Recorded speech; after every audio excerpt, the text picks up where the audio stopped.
At exactly 11:15 a.m. on Saturday morning of July the 27th, 1985, martial music started playing on Radio Uganda, and hours later, a voice came on announcing that then President Dr. Apollo Milton Obote had been overthrown.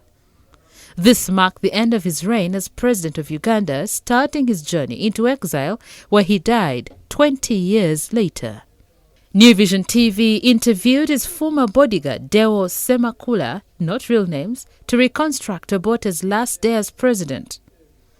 Semakula, who was a member of the Elite Inner Security under the Presidential Escort Services, preferred to remain anonymous because he is now a public servant. Semakula recalls the morning of July the 27th, 1985, after Obote held his last meeting as President of Uganda.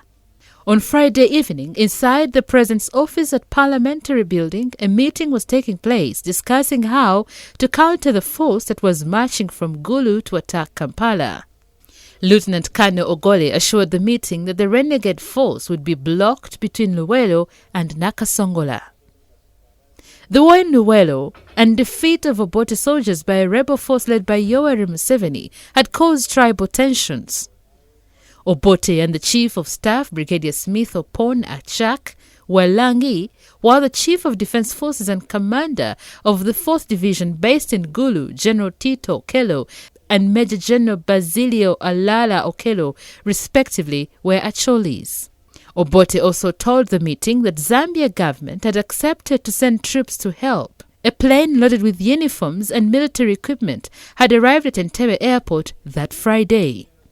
The soldiers, to elude detection, were to arrive in a separate plane at 12 p.m. the next day, July the 27th. However, they did not land as planned, as by 11 a.m., Basilio's forces had overrun Kampala. At night on July the 26th, the Vice President, Paulo Mwanga, rang the President and advised him to leave Kampala for his safety. Obote's inner security had also been informed. Obote had retired to his suite in Nile Mansions, present Serena Hotel, after a long day. It was at 2 a.m. when we got information the pro-Obote soldiers who had laid the ambush had surrendered and joined the advancing force. "Oh, my dear," Obote responded, throwing his hands in the air, when I informed him about the developments and told him we were leaving Nile Mansions. We then drove him to Dr. Henry Opiate's home at Impala Avenue, Kololo, at 2:45 a.m. Obote told some of his ministers and top security officials who had assembled, "I am not going to move again. I fought Amin. I do not want to fight again. I'm going to die here." Eventually, a decision was made that Obote leaves for Jinja as the army tried to contain the situation. So he was told that he was being evacuated to Jinja and would stay at the Nightingale guest house near Ripon Falls Hotel. We left Dr. Opiate's house at 4:30 a.m. in 5 cars as the advance Basilio force reached the outskirts of Kampala. I sat in the lead car from where I would work out the route. Though Obote thought about Jinja, I was planning to go past. The first roadblock the motorcade ran into was in Mukono.